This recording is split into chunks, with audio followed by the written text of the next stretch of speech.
Hey everyone, and welcome to another deep dive. Today we are going to be exploring something that I think is really fascinating, and that's Howard Gardner's theory of multiple intelligences. Oh, yeah. We've got excerpts from his book Frames of Mind Mhm. and some audio lectures to kind of really get into this whole idea that there's more than one way to be smart. Right. Have you ever felt like maybe you didn't quite fit in traditional academic settings? Yeah. This might actually shed some light on exactly why. It really does challenge that traditional view of intelligence, as just your IQ score. Oh, yeah. Gardner actually argues that this whole idea of a single measurable intelligence is a bit off base. Yeah. So right off the bat, Yeah. he's not pulling any punches. No. What leads him to that conclusion?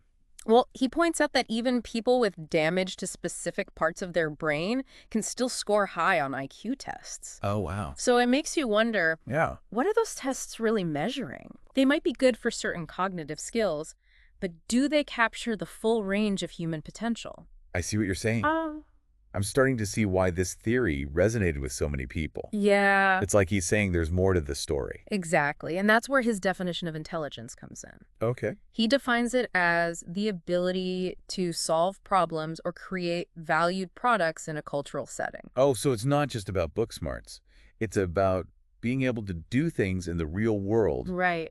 create things that matter to people. Yeah, Okay, that makes a lot of sense. it does. And it makes you think about all the different ways people can be smart, right? All right. This leads us to Gardner's famous multiple intelligences. Okay. He originally identified 7: Okay. linguistic, logical, mathematical, musical, spatial, bodily, kinesthetic, interpersonal, and intrapersonal. Okay, those last two sound a bit more complex. Yeah. Break those down a bit further for us. Of course. So interpersonal intelligence is about understanding and relating to other people, like being good at reading social cues or resolving conflicts. Got it. Intrapersonal intelligence is more about self-awareness, Okay. understanding your own emotions and motivations. So it's like some people are wired to connect with others, Yeah. while others are more introspective and insightful about their own inner workings. Right. Yeah. And the key here is that everyone possesses all of these intelligences to varying degrees. Right. Think of it like a control panel with different sliders.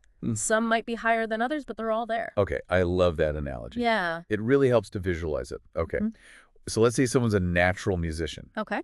Maybe a kid who picks up a violin at 6 years old and starts playing Vivaldi like it's nothing. Wow, yeah. Is that all natural talent, or is there something else at play? That's a great example. Yeah. And it gets to the heart of how these intelligences develop. Okay. Gardner emphasizes that it's a combination of nature and nurture. Okay. There might be a genetic predisposition, but the environment plays a huge role. It's like a seed that needs the right soil and sunlight to grow.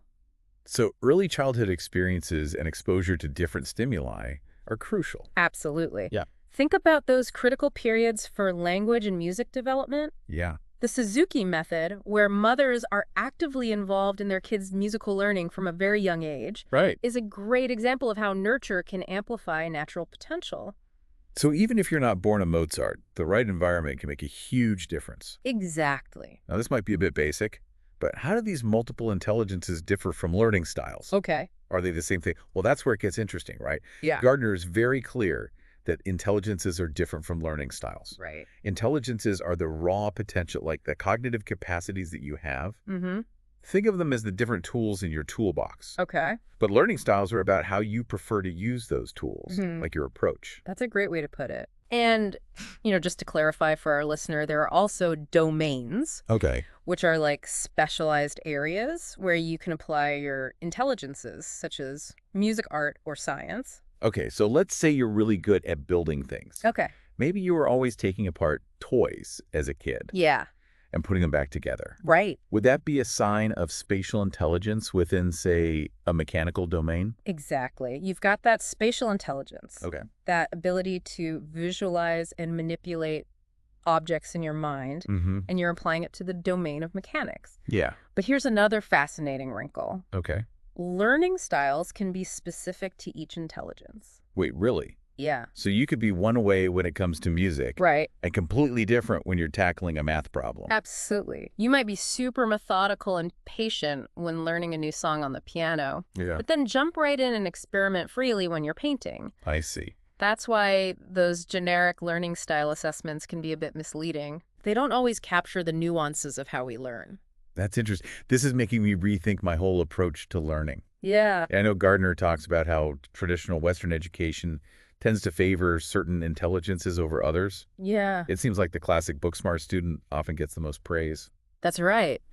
Western education often prioritizes linguistic and logical mathematical intelligences. Mm-hmm. Think about it. Standardized tests, essays, lectures, they all heavily rely on those two. Yeah. So someone who's brilliant with their hands, like a natural builder or inventor, might not shine in that kind of environment. It's a valid point. Their talents might even be overlooked Yeah. because we have such a narrow definition of what it means to be smart. Right. This might explain why so many brilliant artists, athletes, or entrepreneurs struggled in traditional school settings. Yeah. Their strengths simply weren't recognized or valued in the same way. That's a really interesting point. Yeah. It makes you wonder how much potential is being missed because we aren't tapping into those diverse intelligences. And this is where things get really exciting Right. because MI theory offers some incredible possibilities for how we can tailor education to individual profiles. Right. It's about recognizing those strengths and finding ways to nurture them. So instead of a one-size-fits-all approach, Yeah, we could create learning experiences that are more customized. exactly. But it's definitely a challenge. Okay. Gardner himself has acknowledged that current matching methods haven't been very successful. Oh, really? But MI theory at least gives us a framework for thinking about how to do this better. Okay, so let's try a thought experiment. Imagine we're teaching someone computer programming. Okay. How could we leverage different intelligences to make it more accessible and engaging? Great question. Let's say you have a student with strong spatial intelligence. Okay. They might benefit from visual aids like flowcharts to see the logic of the code unfolding. Got it. Someone with a musical inclination, on the other hand, Yeah. might connect with programming through composing a piece of music. So it's about finding that entry point that resonates with their strengths. Right. Almost like translating the information into their own language. Exactly. And it brings us to two more groundbreaking ideas from Gardner. Oh, Intelligence as contextual and distributed. okay. I'm intrigued. Yeah. What does he mean by that? He's saying that intelligence isn't just something you're born with. Okay. It's shaped by the context you're in, the culture you're surrounded by. Okay. Think about literacy, for example. The impact it has on your thinking will be vastly different depending on whether you live in a remote village with limited access to books or a modern city with a thriving library system.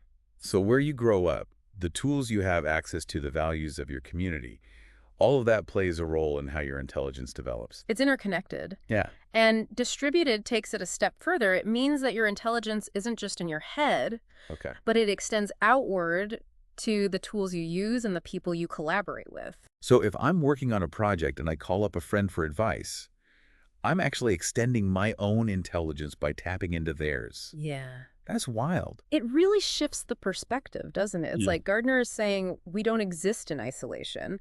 Our intelligence is constantly interacting with our environment, our Mhm. resources, our networks. Right. It's more about a dynamic interplay than a fixed set of abilities. You know, as we were prepping for this deep dive, it struck me how much Gardner's ideas about multiple intelligences resonate with some of those classic philosophical ideals about being a well-rounded individual. Oh, yeah. You know, it's like that idea of nurturing your mind, body, and spirit. That's a great observation, and it shows how this quest to understand the multifaceted nature of human potential isn't new. Right. But what is new is the scientific approach that Gardner takes, grounding these ideas in research and evidence. So he's not just saying, hey, wouldn't it be nice if we were all good at everything? Right. He's actually looking at how our brains work, how different cognitive abilities manifest themselves. Exactly. And even though he's coming at it from a scientific perspective, Gardner doesn't shy away from the big questions either. Oh, like what? Like, what are the ethical implications of MI theory? Yeah, that's something I wanted to touch on with all this talk about strengths and weaknesses. Is there a danger of labeling people? Right. Maybe even limiting opportunities? It's a valid concern, and Gardner addresses it directly. Okay. He's very clear that MI theory is a scientific framework, not a tool for pigeonholing people. Right. It's about recognizing the diversity of human potential, not creating hierarchies or rankings. So it's not about saying you're good at this, so No. you should only do this. Right. But rather, here's a strength you have. How can we nurture it and help you thrive? Exactly. And that leads us to the future of MI theory. It's a field that's constantly evolving. Yeah. There are debates about new intelligences like naturalist or existential, Hmm. and the role of neuroscience in understanding how these intelligences work at a brain level.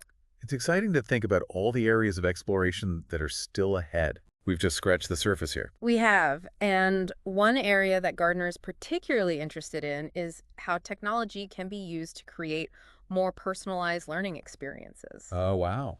Imagine a world where every student has access to a virtual tutor that adapts to their unique strengths and learning styles. That sounds like something out of science fiction. Right. But, with the advancements in AI and machine learning, it's not as far-fetched as it seems. It's definitely within the realm of possibility, and it has the potential to truly revolutionize education as we know it.